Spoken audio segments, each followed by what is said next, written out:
Hi folks, same day, different lighting, different shirt, little later. Okay, anyway, we're gonna get into the other book recommendations that you guys left in the comments that I have not checked out yet, and I'm going to look at them, read them, let you know what I think. First one I have here is Japanese Gothic, a book by Kylie Lee Baker. So let's open this up, shall we? Okay. Blurbed by Grady Hendrix. It's the cover. Interesting. Haunted, absurd, terrifying, ridiculous, and full of hungry ghosts. In this lyrical, wildly inventive horror novel, interwoven with Japanese mythology, two people living century apart discover a door between their worlds. October 2026, Lee Turner doesn't remember how or why he killed his college roommate. The details are blurred and bloody. All he knows is he has to flee New York and go to the one place that might offer refuge, his father's new home in Japan, a house hidden by sword ferns and wild ginger. But something is terribly wrong with the house. No animals will come near it. The bedroom isn't always a window. The bedroom window isn't always a window, and a woman with a sword appears in the yard when night falls. October 1877. Sen is a young samurai in exile, hiding from the imperial soldiers in a house behind the sword ferns. A monster came home from war wearing her father's face. Ugh, hate that. But Sen would do anything to please him, even turn her sword on her own mother. She knows soldiers will soon slaughter her whole family when she sees a terrible omen, a young foreign man who appeared outside her window. One of these people is a ghost, and one of these stories is a lie. Something is hiding between the house of sword and ferns. Lee and Sen will soon wish they never unburied it. Okay, so that could be really interesting. That's like two parallel lives being shared together by this like window, clearly, that they can witness other things to and from other Did this camera just... So yeah, so that's clearly like two worlds going through this kind of like window, twisty, wormhole-y kind of scenario. I think that's interesting. I think that could be really cool. And I think that might be like an interesting little bit of a like historical fiction in there to where I would be interested to read. I don't know a lot about Japanese horror mythology or the culture around it and different things. I'm always intrigued to learn more about that because it's really cool. Some of the stuff that I have read has been really neat, so I'd be willing to check that one out. That sounds fun. The next one that was recommended is Legends and Lattes by Travis Baldry. And it seems to be a series, but I will just click on the first one and see what this is about. It's sweet, beautiful, and most of all kind. I hugely recommend this book by Shannon McGuire. So that's kind of cute. This is a really fun cover. This is not something I would typically go towards just because I feel like this looks a little more politely Dungeons and Dragons-y than I would typically prefer, but it is cute. After a lifetime of bounties and bloodshed, Viv is hanging up her sword for the last time. The battle-weary orc aims to start fresh, opening her first ever coffee shop in the city of Thune, but old and new rivals stand in the way of success, not to mention the fact that no one has the faintest idea what coffee actually is. If Viv wants to put the blade behind her and make their plans a reality, she won't be able to do it alone. But true rewards of the uncharted path are travelers you meet along the way, and whether drawn together by ancient magic, flaky pastry, or a freshly brewed cup, they may become partners, family, and something deeper than she could have ever dreamed. That just seems cute. That seems delightful. So, you know what? Would read the orc coffee shop book. Don't know if it would be like high up on my list of things to read, but it definitely seems like a welcome, just warm read. And yeah, I would probably read that one. That one seems fun. Would read that. The next one I have here is Witchcraft for Wayward Girls by Grady Hendrix, who is very nice, by the way. Very nice person. Love the cover. The cover is beautiful. All of Grady Hendrix books, I think, are really beautiful. The thing is that I haven't always liked 100% of them. There's been a couple in there that have been hit or miss. The one I liked, Exorcism, My Best Friend's Exorcism. I didn't really like We Sold Our Souls, so like some of them were kind of, you know, up and down for my personal taste. But let's find out what this one is. It says, there's power in a book. They call them the Wayward Girls, loose girls, girls who grew up too fast. They're sent to the Wayward home in St. Augustine, Florida, where unwed mothers are hidden by their families to have their babies in secret, giving them up for adoption, and most of all, to forget any of it ever happened. 15-year-old Fern arrives in the home in a sweltering summer of 1970, pregnant, terrified, and alone. Under the watchful eyes of the stern Miss Wellwood, she meets a dozen other girls in the same predicament. There's Rose, a hippie who insists she's going to find a way to keep her baby and to escape to a commune. Zinnia, a budding musician who knows that she's going to go home and marry her baby's father. And Holly, a wisp of a girl, barely 14, mute and pregnant by no one knows who. Not fun. Everything the girls eat every moment of their waking day and everything they're allowed to talk about is strictly controlled by the adults who claim to know what's best for them. Then Fern meets a librarian who gives her an occult book about witchcraft, and its power is in the hand of the girls for the first time in their lives. But power can destroy as easily as it creates, and it's never given freely. There's always a price to pay, and it's usually paid in blood. In Witchcraft for Wayward Girls, for some reason, Goodreads is not letting me click the read more. But anyway, in Witchcraft for Wayward Girls, the author, hello, I would like to read more. Goodreads. Bitch. That sounds interesting enough. Would pick that one up just because I know that I've liked Grady Hendrix's stuff in the past, and that seems like at least a topic that really interests me as well.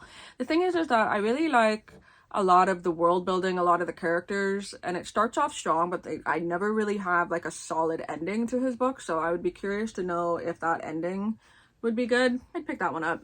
I would read that. So the next one that was recommended is called Favoritita by Michelle Steinbach, and it is translated. The cover is really cool. I like that style of the cover. And it says here, part hallucinatory road trip, part feminist revenge fantasy, a wild, furious, and mischievous novel from an incendiary new European talent. Fila's mother, Magdalena, that's such a hard name. I had a friend named Maggie, actually, we never called her by her full name because no one knew how to properly pronounce it. I know that sounds so fucked up, but like, we were just like, Maggie. And she's like, my name is Magdalena, but like, you never call me that. And we're like, yeah, we know, because we're 14 and we suck and we don't want to pronounce a complicated word. Fila's mother, Magdalena, caused chaos every time she appeared in her daughter's life. Fila hasn't seen her in years, not since she disgraced her family by advertising her brothel in the newspaper. Now, news comes from Italy. Magdalena is dead, and it's time for Fila to finally face her family history. Fila collects her mother's ashes and sets out, urn in tow, to retrace the whirlwind life of the woman last known as Favoritita. That sounds fun. That just gives me just enough to where I would read it. I like the fact that it's a translated work. I like the fact that it's set in Italy. Set in Italy? Yeah, news comes from Italy, so it could be in Italy. Sounds fun. Carrying around, doing like someone's adventures in their life. I like it. I would read that. The next one that was recommended is Half His Age by Jeanette McCurdy. Not gonna lie, I hate the cover. I think it's gross. I don't like that. I just don't. It's in that same sort of like category as romanticizing like Lolita. Gives me the heebies. I don't like that. Here, from the #1 New York Times bestselling author of I'm Glad My Mom Died, comes a sad, funny, thrilling novel about sex, consumerism, class desire, loneliness, the internet, rage, intimacy, power, and the often misguided lengths we'll go to in order to get what we want. It's a lot of things right there. Waldo is ravenous, horny, blunt, naive, wise, impulsive, lonely, angry, forceful, hurt. Okay. The description, immediately, no. Angry, forceful, hurting, perceptive, endlessly wanting, and the thing she wants most of all is Mr. Corgi, her creative writing teacher, with the wife and kid and the mortgage and the bills and the dead dreams and the atrophied look and the growing like, this is just, okay. The description alone makes me not want to read this. And that's bad, but like, I don't want to do it. She doesn't know why she wants it. Is it his passion, his life experience, the fact that he knows books and films and things that she doesn't, or is it purer than that, rooted in their unlikely connection, their kindred spirits, the similar filter in which they each take in the world around him, or perhaps it's just enough that he sees her when no one else does. Startlingly perceptive, mordantly funny, and keenly poignant, Half His Age is a rich character study of a yearning 17-year-old who disregards all obstacles or attempt to overcome them in her effort to be seen, to be desired, and to be loved. I don't think that one's for me. No. Was 17 once. Rather not. I just think it could be interesting, I suppose, to see sort of like how the subject matter is handled, but like the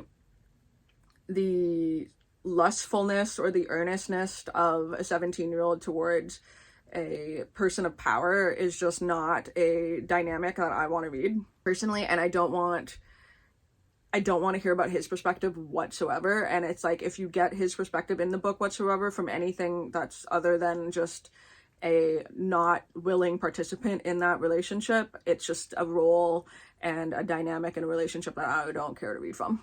It's just gross. So I don't love that. But then also might read just for my own curiosity to see how it's handled and then confirm that it's not handled well. Like, I don't know. That one, I just can't see that going over well. I don't know. We'll see. But I just don't think that one could be for me. Let me know if you've read it and you think it's good. The next recommendation here is We Could Be Rats by Emily R. Austin. Cover is fairly simple. Interesting, like swing. Interesting cover. It's a very simple cover. So let me see what this one is. It says, a moving story about two very different sisters and a love letter to childhood, growing up, and the power of imagination. From the best-selling author of Everyone in This Room Will Someday Be Dead, and interesting facts about space. Sigrid hates working at the Dollar Pal, but has always resisted the idea of growing up into the trappings of adulthood. She did not graduate high school, preferring to roam the streets of her small town with her best friend Greta, the only person in the world who ever understood her. Her older sister Margaret is baffled and frustrated by Sigrid's inability to conform to the expectations of polite society, but Sigrid's detachment veils a deeper turmoil and sensitivity. She's haunted by the pains of her past, from pretending her parents were swamp monsters when they shook the floorboards with their violent arguments, to grappling with losing Greta's friendship due to the opioid epidemic ravaging their town. As Margaret sets out to understand Sigrid and the secrets she has hidden, both sisters, in their own time and way, discover that reigniting their shared childhood imagination is the only way forward. What unfolds is an unforgettable story of two sisters finding their way back to each other in the celebration of that transcendent, unshakable bond. I could fuck with this. Like, this, I think, could be a nice kind of, I say nice, but like an interesting slice of lifey kind of book. I do like sort of like a parallel existence, but both people experience completely different aspects of it. Could be interesting. I could check that one out when I'm ready for a little bit more of like a deeper familial bond story. That's my reaction. Next one we have here is The Lamb by Lucy Rose. And then I can't read what this actual like small writing says on there, but interesting cover. It says something like deliciously dark and shockingly bold, and something like, dear reader, I predict you will be as obsessed as me. I think that's what that says. All right, let's see what it says. A folk tale, a horror story, a love story, an enchantment. Margot and Mama hate that. Just immediately when a character is just referred to as Mama, I'm out. Like, I just could not be bothered. But Margot and Mama had lived in the forest since Margot can remember. When Margot isn't at school, they spend quiet days together in their cottage, waiting for strangers to knock on their door. Strays, Mama calls them. Mama loves the strays. I hate it. I immediately hate it. She feeds them wine, keeps them warm, and then she satisfies her burning appetite by picking apart their bodies. So they're cannibals. They're mountain cannibals, I'm assuming. Cottage cannibals. But Mama's want is stronger than her hunger sometimes, and when a white-toothed stray named Eden turns up in the heat of a snowstorm, little Margot must confront the shifting dynamics of her family, untangle her own desires, and make a bid for freedom. With this tender coming-of-age tale, debut novelist Lucy Rose explores how women swallow their anger, desire, and animal instincts, and wrings the relationship between mother and daughter until blood drips from it. So they're cannibals until one person comes along that she doesn't want eaten by her mother. Yeah, I could see that one being interesting. Do I personally want to read it? No, not really. But like, I think the concept is there enough to where my own imagination can go, But then also that's not enough in that description to where I'm like, yeah, I want to read more of that. It's just more of like, would watch a short, would watch a movie about it, maybe, but I don't know. Let me know if that's one that I definitely need to pick up. And then the last one here is All Fours by Miranda July. Okay, that's an interesting cover. Simple, but I do like how they're doing the font there, so that's kind of cool. A giddy, bold, mind-blowing tour de force. Okay. So it's a sexy, tender, hilarious, and surprising novel about a woman upending her life. Okay. A semi-famous artist announces her plan to drive cross-country from LA to New York. 20 minutes after leaving her husband and child at home, she spontaneously exits a freeway, beds down in a nondescript motel, and immerses herself in temporary reinvention that turns out to be the start of an entirely different journey. Miranda July's second novel confirms the brilliance of her unique approach to fiction. With July's wry voice, perfect comic timing, unabashed curiosity about human intimacy, and the palpable delight in pushing boundaries, All Fours tells the story of one woman's quest for a new kind of freedom. part absurd entertainment, part tender reinvention of the sexual, romantic, and domestic life of 45-year-old female artist, All Fours transcends expectations while excavating our beliefs about life lived as a woman. Once again, July hijacks the familiar and turns it into something new, thrillingly, and profoundly alive. Okay, so see, that is interesting enough to me, as I'm getting like almost close to my 40s now, where I'm like, yeah, I would read this like random woman who's 45 just deciding to fuck off and do like a road trip and settling into this weird like experience just to be different, or like to experience something different from less like her normal modern life. Like that is something to where I'm like, yeah, I would read that, because it just seems weird enough, like just slightly off enough to where it's deeply interesting as a premise. I don't entirely know what she's going to get into. That's an interesting one. So yeah, I would pick that one up as well. But yeah, those are all of the book recommendations. In that, the ones that I would probably pick up the most, I would check out that like light, soft kind of like orc coffee shop book. That seems kind of lovely. And I would probably check out that one with the woman at the end there, going on like a road trip, trying to figure out like, I don't know what the fuck happens there. Yeah, the other one, the cannibals, not so much.